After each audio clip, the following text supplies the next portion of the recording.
Well, we're here with Dusty and Michelle, and they have come to our church just recently, and we want to just spend a moment getting to know you guys. They've asked if they could be baptized in our church, and so we just want to hear about your story. What God has done in your life, and we're really excited as a church to hear it. So, Michelle, do you want to start with your story? Yes. I grew up going to church with my parents and my older brother. I'm one of five, but grew close with my older brother. We liked going to church. We grew up with a strong sense of family. Definitely had a relationship with God. I kind of got out of the habit of going to church. We moved here whenever I was 12, and we didn't really settle into a church as like a family, but we would go to church with friends, or my parents had gone to church a couple different times. And I kind of got out of going to church when I started dating my daughter's father. I kind of thought that if I was a good person, I believed in God, had a good heart, I could just kind of handle everything on my own, and that it was good enough. I had lots of ups and downs. There were broken relationships. I even had a divorce. And with all those different things that happened in my life, I did struggle. But still, I just thought I could do it on my own. Dusty, what about your story? What's your story when it comes to your childhood and leading up to even marrying Michelle? Well, I grew up in Payton City. I lived on Main Street since I was 3 years old. There's actually 4 churches right around where we live, but my parents were pretty busy. I mean, I have 2 older brothers and a younger sister, so they both had to work, and they worked. My father worked shift work, and my mom waited tables, and they made it by, but it was rough on them. I mean, and they tried to get us to church as much as they could. But when I did go to church, I wouldn't really take it seriously. Even in my high school years, when I knew better, being a younger kid, you go to church, you just go to have fun with your friends. But even through high school, I never really took it serious. I never really thought of it as very important in my life, and I kind of saw it as an inconvenience, sad as it is to say. But up until I went to college, when I started college, I had to work through college, and I worked at Outback Steakhouse. I waited tables there, and I worked with a man named Shane, and he was big into the church.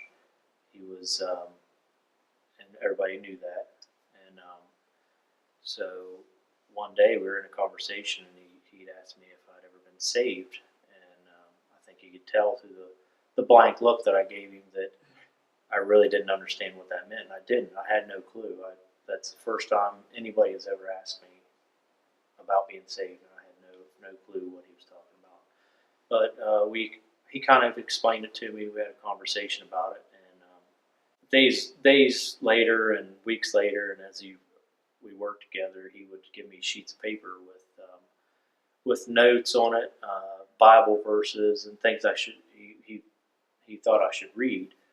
Well, I never did read them, and I think he knew that, but he still continued to give me those sheets of paper and work on me. I think now that maybe he saw something in me that I didn't see.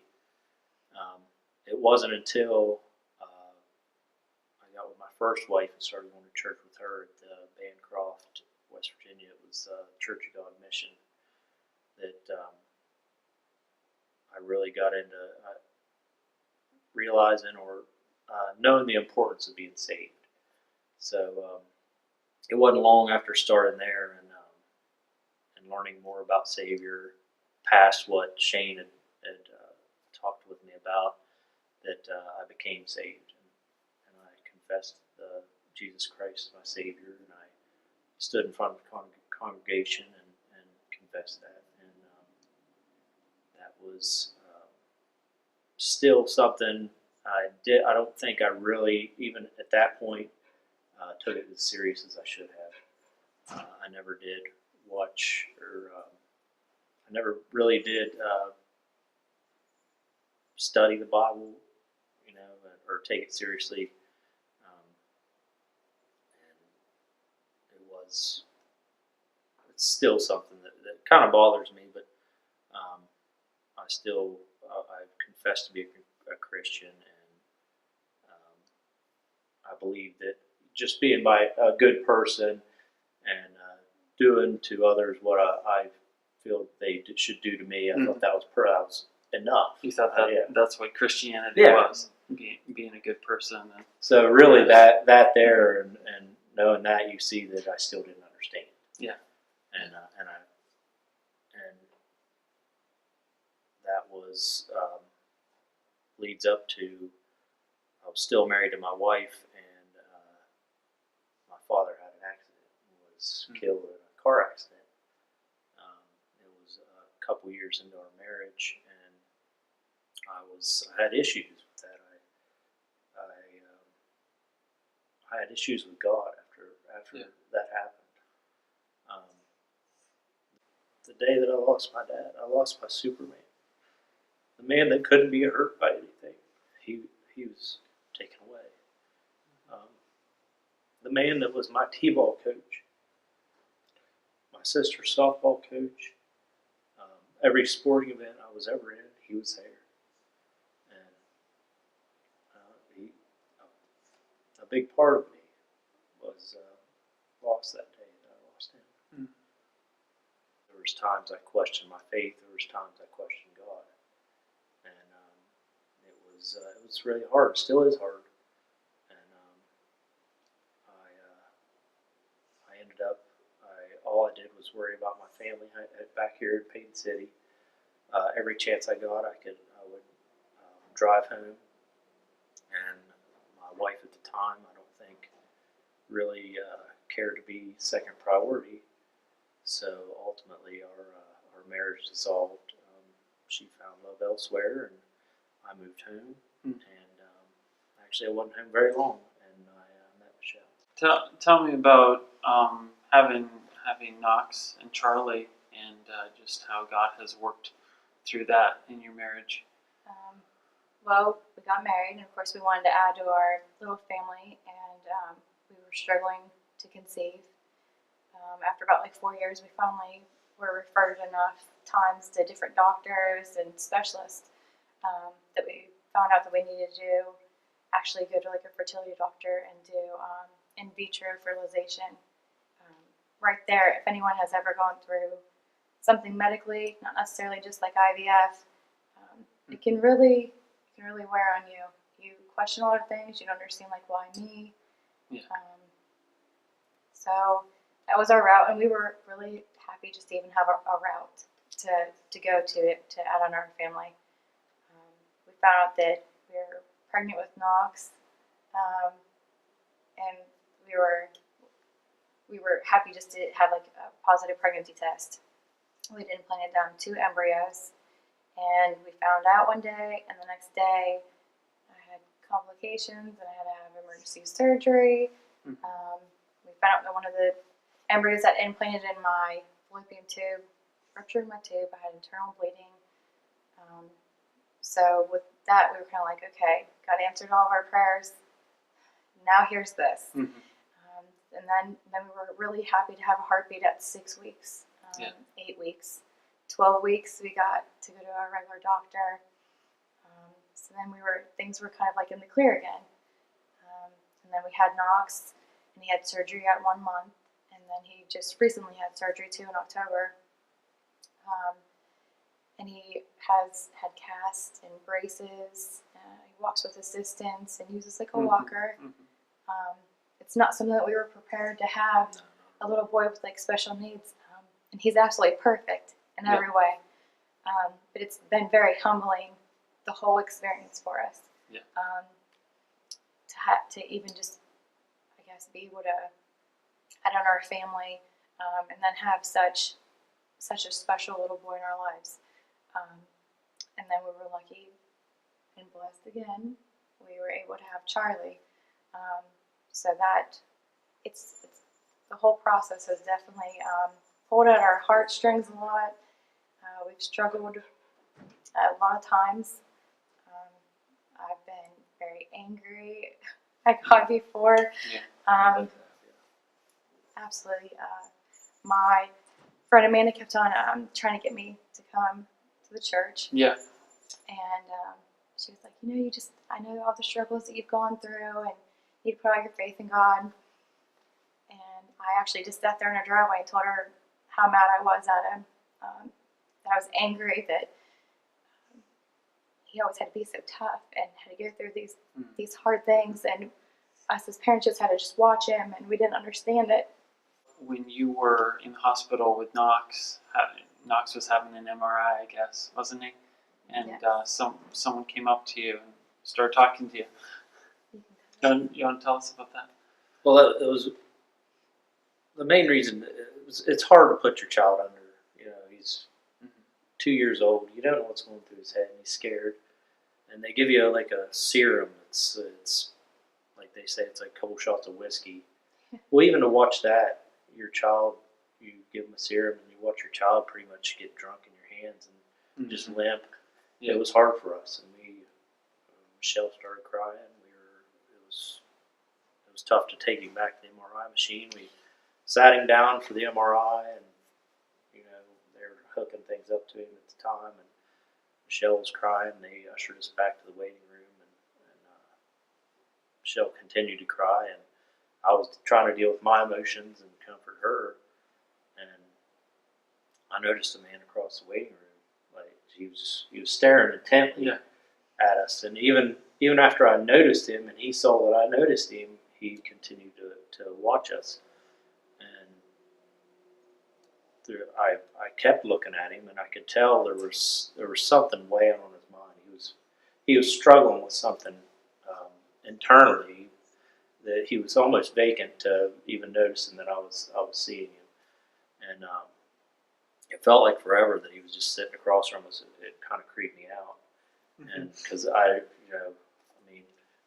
you're in a waiting room, there's like other people there, but he's zoned right in on us. Yeah. Well, he ended up getting up, and he had a book in his hand. I didn't know what type of book he had. Michelle said it was a Bible. Well, he made it halfway to us, and there was he came to the realization of something that he needed to turn around and put the book back down. So he turns around, puts the book down, and this is so awkward to watch. And I don't notice anything, of course. I'm just she's crying. Mascara running down my face. I'm a mess. And he walks up. He finally makes it over to us after it seems like a crazy amount of time that things are going down. And he introduces himself. He says he's Keith. His name's Keith, and he's a Gideon. And he explained that Gideon's a non-denominational group that distributes Bibles to churches, or not churches, but hospitals. And he asked if we believed in God, were people of faith, and we said yes, we were. And he continued on, and he said, I noticed your boy is having a procedure done, and God wanted me to give you a message. And it was just crazy to me. He says not to worry.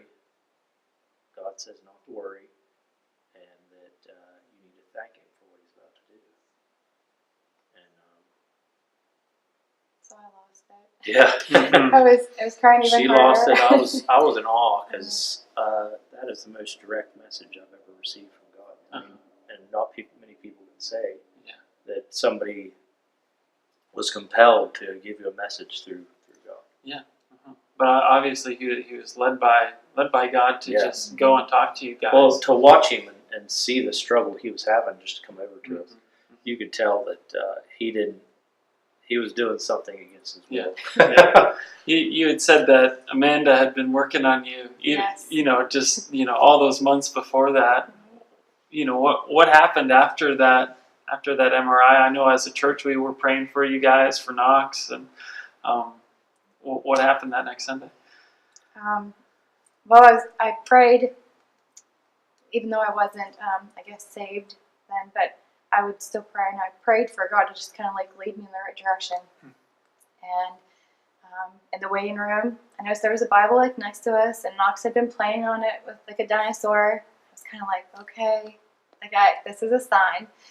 And then when he came over and talked to us, we just automatically had like a calmness, like we were talking about it, and we were like, we thanked him for his message, and we were like, we feel calm about this, and we really do. We need to turn our whole mindset around. And that was it. I was like, I'm going to church this Sunday, and that's it. And I did, with one little one on each hip and diaper bag over me, and came running in. I think I was like 5 minutes late. She had a tough time. I remember she was texting me the whole way through it, and I'm like, she's not even going to make it to church. Yes. But she was bound and determined. And it seemed like, as crazy as it is, I swear that day, he was testing me even more. Yeah. That day, I'd gotten both of the kids dressed. They were ready to go. They needed to be changed. We didn't have a car seat for one of them because one of them got sick in it.